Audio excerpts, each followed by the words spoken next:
Hey guys, Sam from Everything PSP here. I'm back home now and I'm recovering from my surgery and everything's going really well. So I thought I would take this moment to do a quick video on inspecting and updating the firmware and installing custom firmware on the PSPs that I was donated by Blake during his visit in the previous video. So we'll start by looking at the consoles, seeing what condition they're in, giving them a bit of a clean up, and then we'll connect them up to the computer and we'll look at updating them if they need to the official firmware. And then from there I'll also take you guys through basically an introduction course into how to install custom firmware.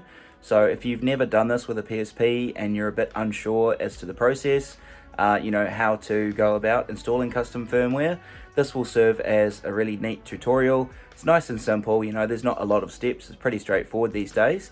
And if you are interested, then I'll include download links in the description to the official and custom firmwares that you may or may not need to do this process. So without much further ado, we'll switch to the other camera and we'll have a look at the PSPs. So here's a list of things you'll need. A memory stick of some sort, any capacity will do. The larger capacity obviously means you've got more room to install games, plugins, software, movies and so on. A UMD can be a movie or a game, just something to test the drive, as well as some way to connect it to your computer. Here I've got a USB cable which goes into the micro USB on the top of the console and plugs into the PC. You can also use a card reader and remove the memory stick or the SD card and plug that straight into your computer instead, but just as long as you've got some way to connect the console. What we're also going to be using is some isopropyl alcohol. You can use any cleaning solution if it's approved for use with electronics. I generally find that isopropyl is tried and true. It's a really good one to use and it's quite cheap to get in bulk. What I like to use during cleaning is these cotton makeup pads. I find that they're really handy because they're pretty much lint free. They do a good job of cleaning up any big mess, so that's a good option there. And then the other thing, of course, is Q-tips or air cleaners, whatever you want to call them. These are quite good for getting into the smaller areas without damaging any of the delicate parts. So that's really all we're going to be needing in the process today. And obviously if your console is not of unknown origin, if it's your own PSP that you're working on, you probably don't need to do the cleaning side of things. But because I don't know the history of these consoles, we're going to just give them a bit of a cleanup before we proceed. So the first thing you might be wondering if you're new to the PSP scene is, what model do I have? Or what's the name of my PSP? Now there are distinguishing marks that we can tell all of these apart.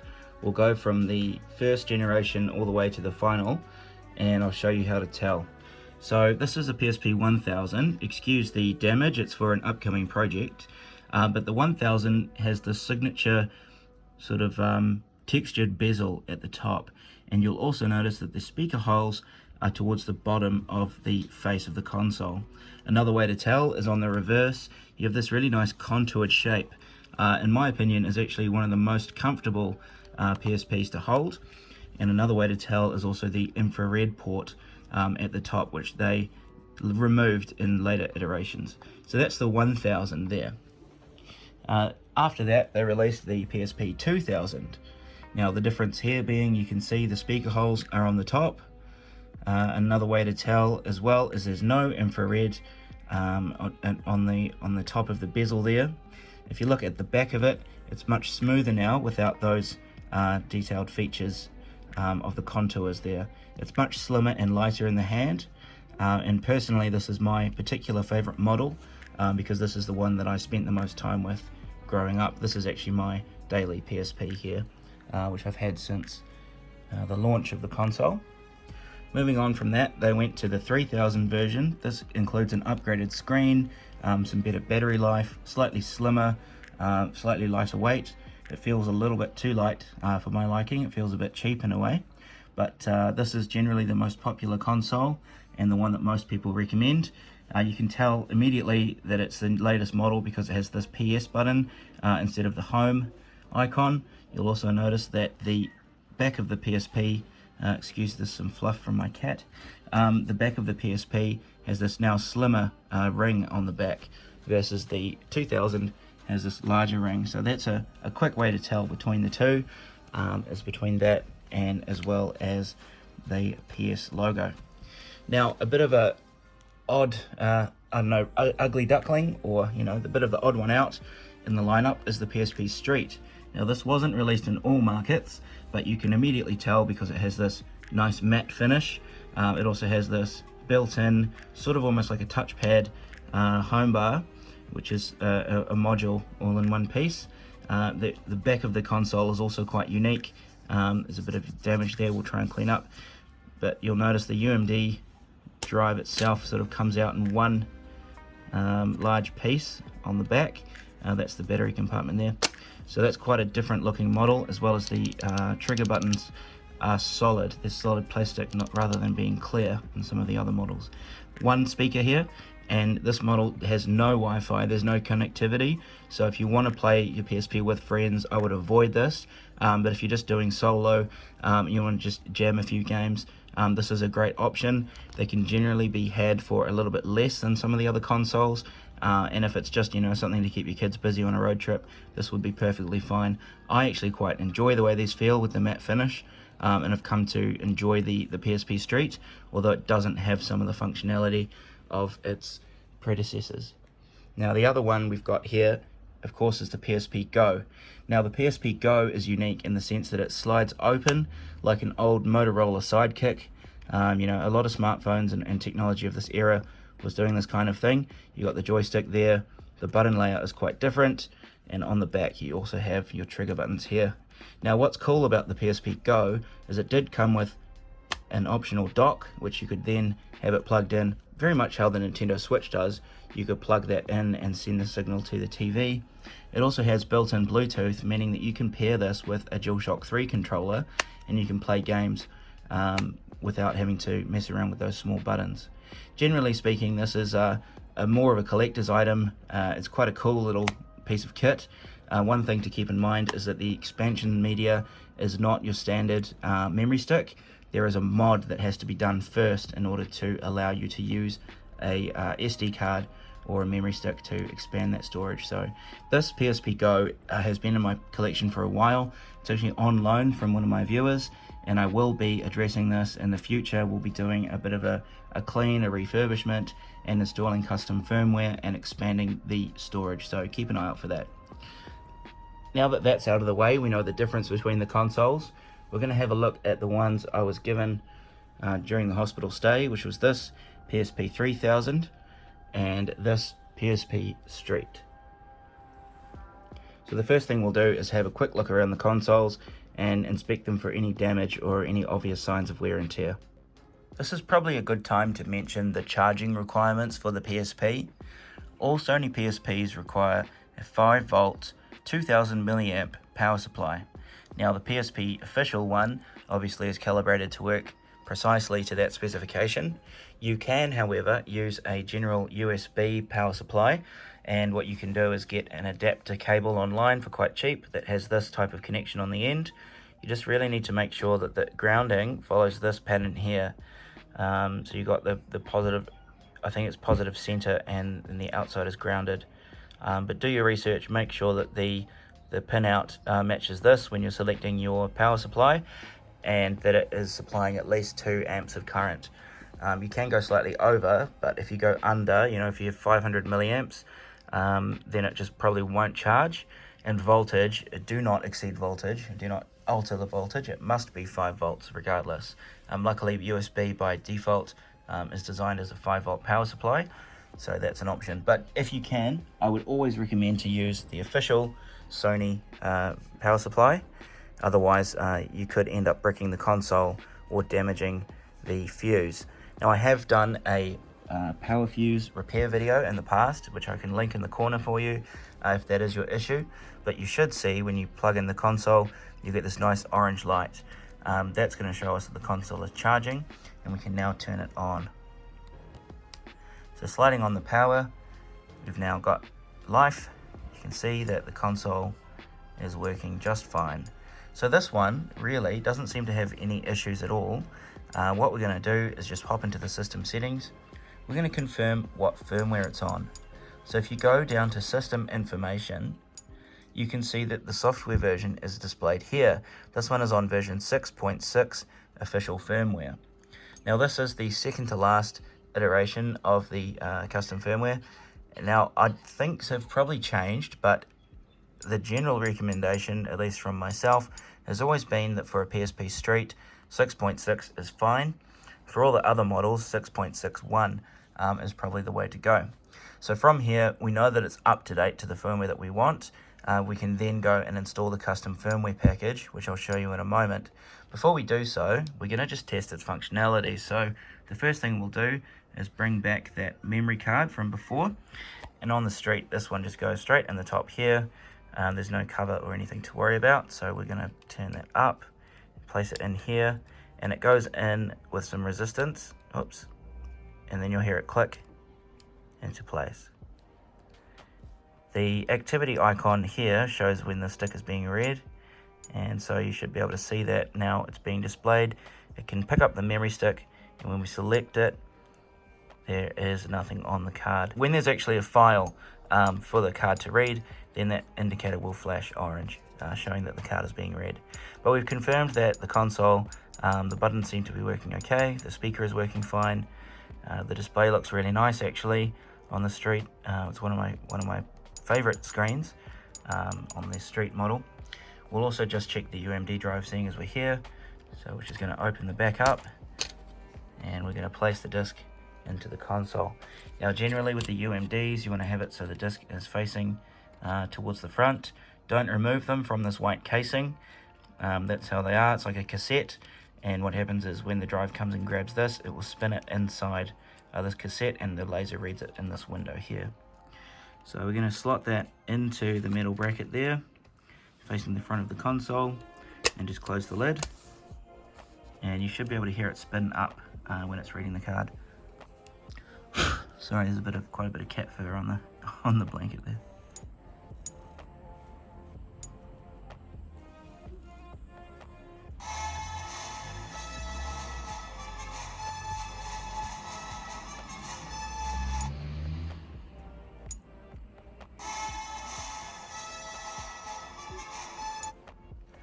So you'll also see quite a lot of UMDs will come with an update. Back in the day, internet access wasn't a given for PSP users, so what they would often do is bundle some form of official firmware with the UMDs, and these UMDs would also be locked so that you had to update to this version at least in order to play this game. This was done to combat piracy, although a lot of the time the jailbreakers were one step ahead or not far behind. But it did mean that we all got free copies of upgraded software, sometimes with extra features and so on. But you'll see that quite a lot. Your UMDs will be bundled with the PSP update. So we've confirmed that the card and the disc both work in this console.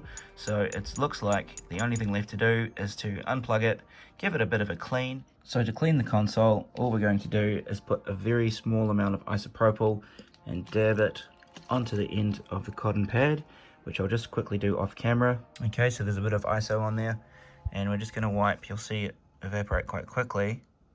So we're just going to wipe the surface down and then let it all evaporate off, and this will make sure that the console is clean, there's no bugs on there, there's no dirt and grime, and hopefully you'll see once I finish this cleaning process just how much crap we've managed to accumulate on the other side of the pad. This is obviously an optional step. If you don't want to clean it or you're worried about using chemicals on your PSP, then that's fine, you can skip this step, but I find it's always a good move, especially the first time you get the console from an unknown source. You never know, what people have been doing before they've been handling the console, and we all know what a lot of people use their PSP for. There could be all kinds of different human slime and grungy bits in here. So unfortunately there's a bit of cat here that I'm battling with, but we're just going to ignore that and carry on. Give it a good wipe down.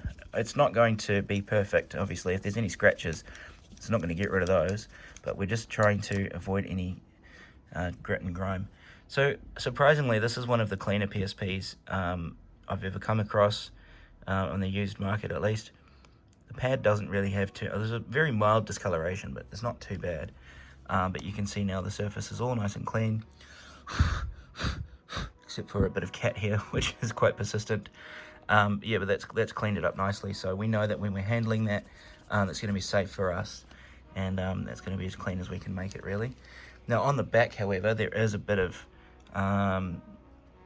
possibly candle wax or hot glue or something on the back, or it may even be that the plastic itself is melted, but I'm going to try and just give it a bit of a wipe and see what happens. It may have been a sticker, or what often happens with PSPs is that people leave them in drawers for a long time and they have some sort of chemical reaction over time with you know, the lining of the drawer or something that was underneath them, or some sort of spillage.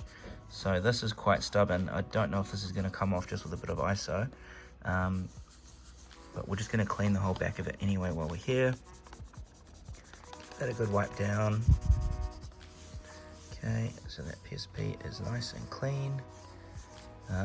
I will work on this off camera. I'll probably need to come in with a scraper or something and try and get this off. It's hard to say unless it is actually the plastic itself that's melted.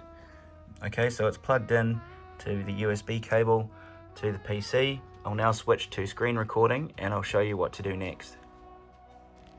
So for this demonstration, we're going to take 6.60 custom firmware, select these files, drag them across to the memory stick, or copy and paste, and merge the folders if you're prompted.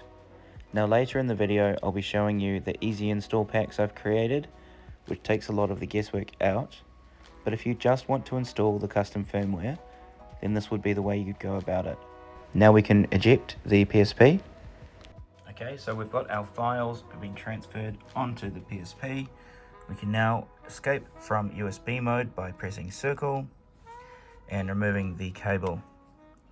So now what we're going to do is we're going to double check before anything else to go to the system settings, and we're going to go down to our system information, and we're running version 6.6, so we can confidently go across to game,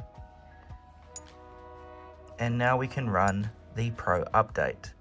Now generally speaking, for beginners, and in fact the way I like to run all my PSP builds for myself and my customers, I don't use the CIPL flasher. I just press triangle, go down to delete, and press X to remove it. What this does is it's an older way of baking the custom firmware onto the flash ROM. I don't have a lot of confidence with that process. There are better ways to do it now, but for what I like to do, the way I generally run it is Pro Update. It will allow you to update to the custom firmware, and then Fast Recovery is what you'll use in cases of a hard reset. Now what do I mean by hard reset?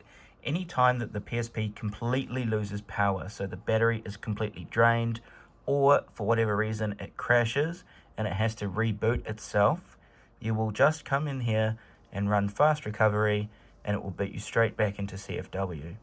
This also gives you the flexibility of still having your official firmware underneath the custom firmware on top. So for whatever reason you want to revert back, it's as simple as just hard resetting the console, removing the memory card, and so on.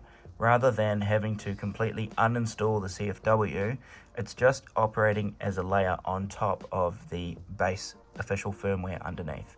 So again, keep the Pro Update and the full Fast Recovery. Now what we're going to do is we're going to run this Pro Update, and I'll show you what button to press to confirm it once it goes. So once we've loaded the update, you'll be greeted by this menu. Press X to launch, triangle to uninstall, L to reinstall, or R to exit. So for us, we are just going to press X. It will come up with a few lines of text and confirm completed. Press X to start custom firmware. Okay, so now we can go into system settings and just confirm we are on custom firmware Pro C2. Now what we're going to do next is we're just going to connect to USB again, and what I've done is I've set up a really simple beginner's pack which has got all of the steps we just did plus a couple of extras which I'll walk you through on the computer now. So if you want to do this from scratch, or if you've already installed custom firmware, either way, open the 660 folder and go to MSO, open that and select everything within this folder. What we're going to do is copy and paste it into the root of the SD card or the memory stick and merge or replace all the folders that come up. What this is going to do is to bring across some custom themes and plugins that we can now use to further customize our PSP, and I've set this up for you guys as a really simple one-step process. So again, if you haven't done custom firmware yet, you can start from this point and copy the whole folder across.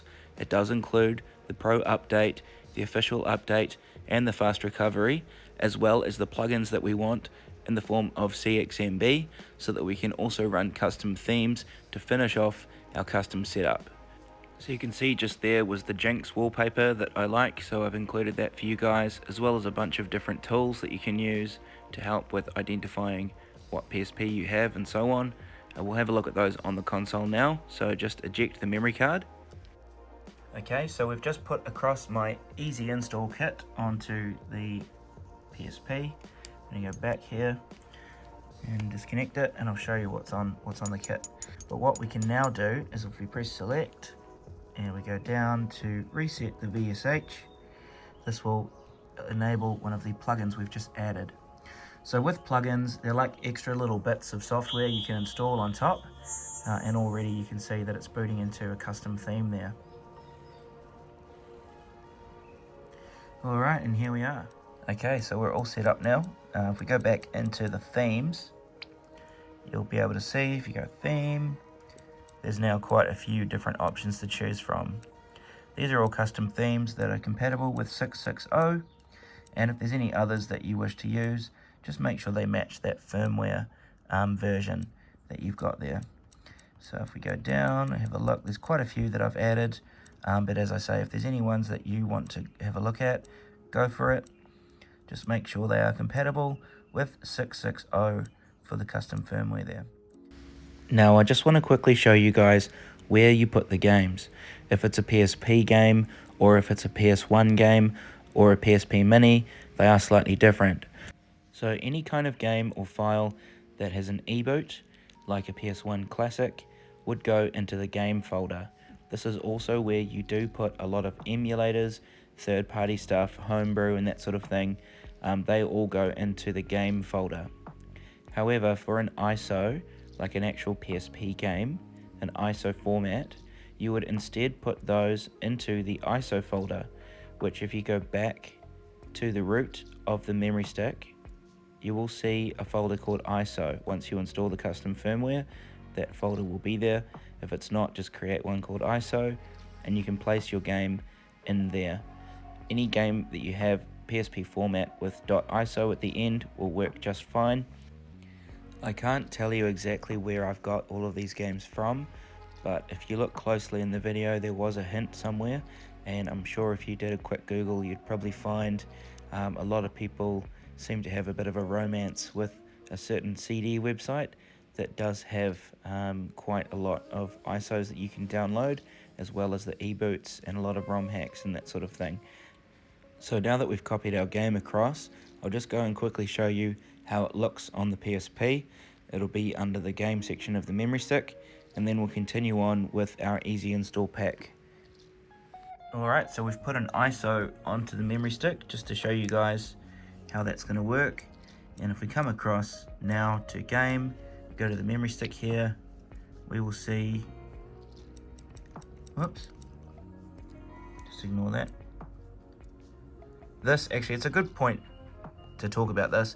If you're using a Mac or any Apple computer to put the files across, sometimes you get this corrupted data symbol. That's a small little token file that goes along with it. It's part of the way that Macintosh does their file operating system. Don't worry about this. You can delete this little corrupted data thing, and that's also incorrect because that's bigger than our memory stick. So don't worry about this. This is a ds.store file. You can delete that confidently, and our game now appears in the list that we've copied across, and we can press X to launch the game.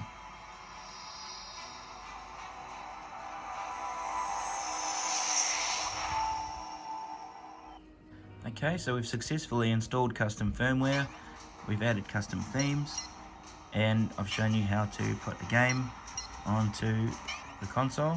Okay, so I just wanted to go back here. I've just included a couple of extra things in the pack. I just want to go and show you guys what I've added to that 660 pack that will now be available for download.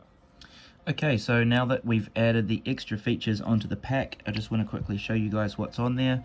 So we've got the module checker. If you run this one, it'll show you information about the console, and you can check the modules. Sort of a bit self-explanatory there, but we'll just go through these all so you can see what they're all about.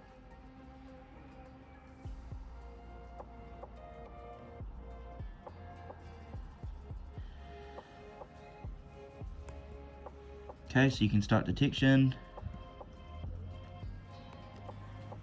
So we've got the kernel is 660, it's a PSP Street, it tells us the motherboard, some different information there. It's in the Australian region. We can switch the page now.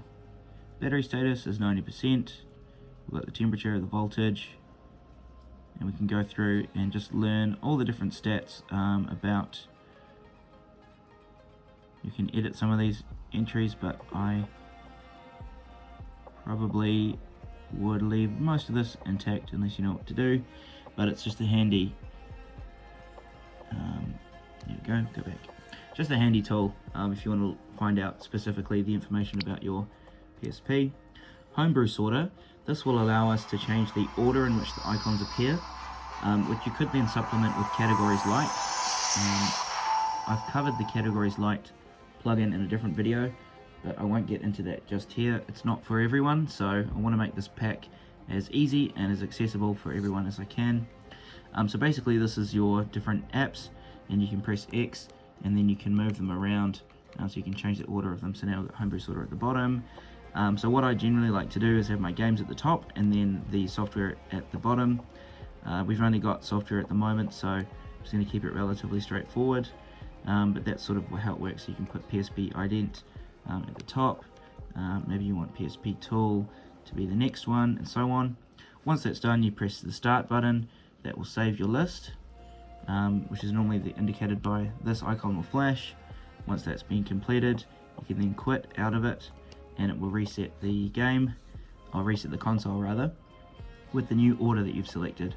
So now we go into here, and the order is as we showed it there. Okay, next thing I'll show you is the PSP tool.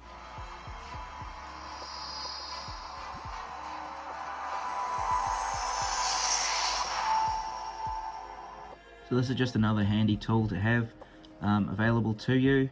Now these are all optional, of course. I'm giving them to you guys. If you don't want them, feel free to delete them off the memory stick. You don't need them. But this again shows us a bit of a different option here, so we can do some fun stuff like make magic memory sticks. We can check the information, we can do things with the battery, but we can't on the Street. But if you were to be installing this on a PSP 2000, then you could be making Pandora batteries and all that kind of thing. So it's just another, and your USB connection as well, you can do that from this menu. It's just another handy tool to use for the PSP, and one that can come in handy. It can save you if you're trying to restore something, and so on. It can be quite handy once you get really involved in more PSP customizations. We've done the module checker, so we'll do PSP ident.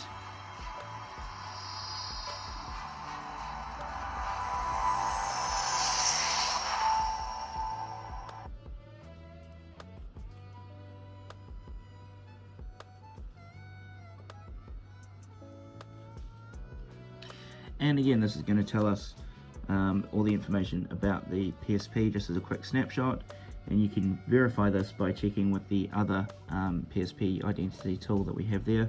You can press the circle button as well, which will then save a screenshot to the hard drive. So it's going there, screenshot saved, press any cross to exit. So we'll wait for that the animation to finish, and then we will exit out of this one. And that will pretty much conclude the tour. There's just one more thing I want to show you before we move on to the 661 version of this software. So we're going to click that. And here we are back in the main menu. Okay, so that's the tools that I've given you guys if you find them useful. If you don't want to use them for whatever reason, you can press triangle and go to delete. That's totally fine. Just want to give you guys as many options as possible. Now in the photos, I have given you access to my favorite wallpaper that I use on all my own PSPs, and I've had a lot of people on Reddit asking for this one, so that's included as well. You can just quickly see we've taken that screenshot there. If people are online asking you certain specs of your PSP, you can then connect this to your computer and send them that screenshot. It can be quite helpful for diagnosing information. So if you press this button, it will change the view mode, and then you bring the joystick up to sort of have her in the middle, so it's not cutting off the top of her head or the bottom of her ass. Then you can go there and go across to save wallpaper. Yes, I want to use that as the wallpaper. Saving complete. Now we've got Jinx on the home screen, and you'll notice you get this really cool sort of light array effect, which is acting like a modesty screen across the wallpaper, and I think it just really works well with this theme. So I'm really quite happy with the way this all looks. So that's basically it. This is going to be my gift to you guys, a bit of a custom theme pack. There are other themes in here as well, as I said. Feel free to play around with those, but the way it comes out of the box is going to be just like this. If you do want to check the VSH, again, press select. You can change all your settings in this menu here. So that's that done. We're now going to go on to the PSP 3000, and we're going to look at the 661 version, which is going to be basically the same thing, but on a different version of the software. Okay, so this PSP 3000, it's really dirty on the front. It's got a bit of a mark on there, so we'll give that a bit of a go. Otherwise, it's not too bad. As last time, the first things we'll do is we'll put a memory stick in here and just see if it will read a card. So I've got a memory stick here. I'm going to put that in like so. I'm just going to push that in there until it clicks. And we're also going to put a UMD in the back. Okay. And we're going to take the UMD out of the street. We've already confirmed that that is working fine. So that's great. Take that out. And we'll pop this one in here. Okay. This has been charged previously, but obviously if it's not working, chuck it on a charger. First thing we're going to do before anything else is go down to the system settings and confirm what software it's currently running. This is on 6.61 official firmware, which means we can now show you how the 6.61 custom firmware pack is going to be installed. And it's basically exactly the same process we've just done, just the files are a little bit different. So be careful when you download my custom firmware pack. Make sure you select the version that is going to be appropriate for you. Again, using the PSP Street, I'd stick with the 660. For all other PSPs, there's no reason why you can't use the 661. And there's a couple of extra plugins and so on that I've got set up for 661 because that's my main, the main custom firmware that I use. So you'll notice that that pack is a little bit more flushed out with the features and so on. So without much further ado, we're going to turn this off now, give it a good clean, and then I'll see you on the computer, and we're going to start from scratch. We're going to move the whole folder across and show you how that works. So for this Street, I showed you from scratch how to copy the custom firmware, like the update folder across. For this one, we'll just be using the pack that I've created, and I'll show you how easy it is. It's drag and drop, and that's it. Everything's taken care of, everything is configured correctly. So this is on a console that's never seen custom firmware before. We know it's on 661, and my 661 pack, when you merge it with your memory stick, will operate just fine. So we're going to give that a go now. Okay, there we go. I'm just going to give that a good clean, get all that muck off the front. This will also help to decide whether or not what we're looking at is dirt or scratches, you know. It's a lot easier to tell where we're at when it's all clean. So I'll just put the camera down, give this a good wipe both sides, and then we'll come back when it's all wiped down. Okay, so we've cleaned up the PSP now, and you can see now that it's all clean, there are some scratches on the screen, as well as on the sides, but overall it's in pretty good nick. I managed to get rid of whatever that gunk was in the middle there. In the back, likewise, is also looking pretty clean. So now that that's done, we're going to plug it into the computer. I'm going to copy across our easy install file, and we'll show you just how simple it really is. Before we do so, and this is always generally a good idea when you're doing custom firmware, back up your personal files if you've already got save games and so on. Back it up to your computer and just go into system settings here, and I want you to go up to the option where it says to format the memory stick. Okay, and select that and press yes. Wait until the memory stick has been formatted.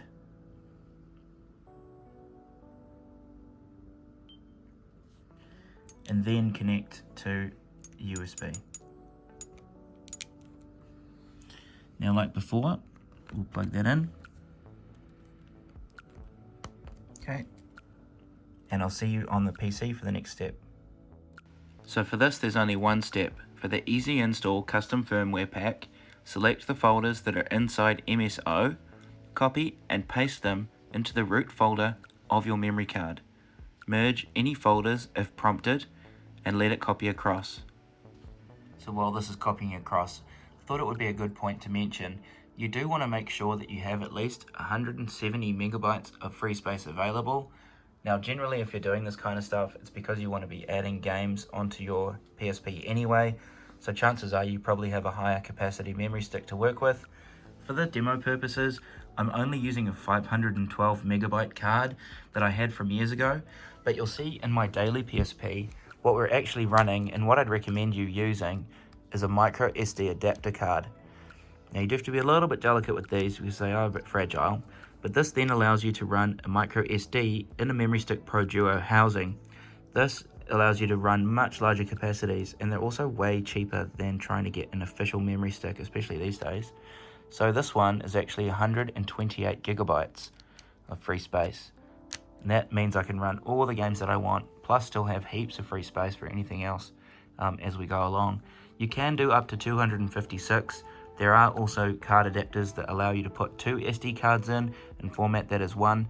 I find that they can have some issues, and anything larger than 256 is going to give you trouble, but I think 128 is a perfectly usable size and way more than Sony ever expected these things to be able to handle. So I think that's a really good sweet spot. It's what I would recommend moving forward. If you're going to go out and buy one of these and you want to add games to it, get yourself one of those adapters and 128 gig SD card, or at the very least a 64 gig. Now, as I said, for demonstration purposes, we're really just loading on the firmware and showing you some themes and basic stuff. So 512 megabytes is more than enough space, but we'd really struggle to actually put any games on a card of this size. I suppose you could just stick to emulating GBA games and that sort of thing, but even then, they're 8-10 megabytes each. It would add up quite quickly. So again, I would highly recommend using a higher capacity card if you're going to be doing this kind of thing, or if you want to, you could have a master card that has all your custom firmware and installers and things like that on it as like a reset card or a recovery card, and then have other cards that you could interchange with for different games. You could have one card for all your PS1 classics and so on, but I find it generally a lot easier to just have one big SD card, and then you don't have to mess around with changing your memory cards all the time. So while this is going, it's just about finished, so I'll stop the recording now and we'll come back once this is finished transferring across the complete easy install pack, and then I'll go through with you and we'll run the easy install and show you just what it's going to look like when it's all done. So now the files are just about finished up being copied across. Once that's been completed, we'll then close out of these windows and we're going to eject the console from the computer, and then we're going to move on to the PSP and I'll show you what to do next. Okay, so now that the files have all transferred across, we're going to exit USB mode, disconnect the cable, and now our easy install pack is all on here. So remember, we started with an empty memory stick. Now we go to Game, Pro Update. Now just to make sure, we'll go back again to System Settings, System Information. We are on 6.61. Go back again, Pro Update, and run the file.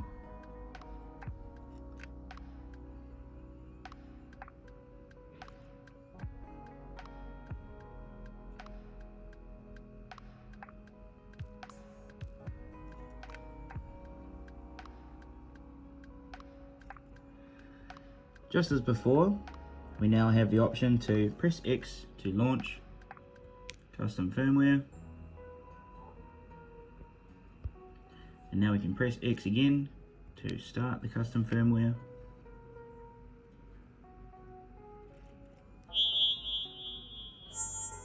And there we are, and the theme is already built in. Now you can see that we've got the firmware is all set up.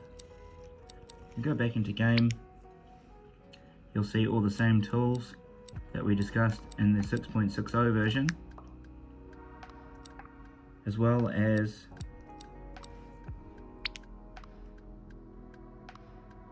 that same wallpaper.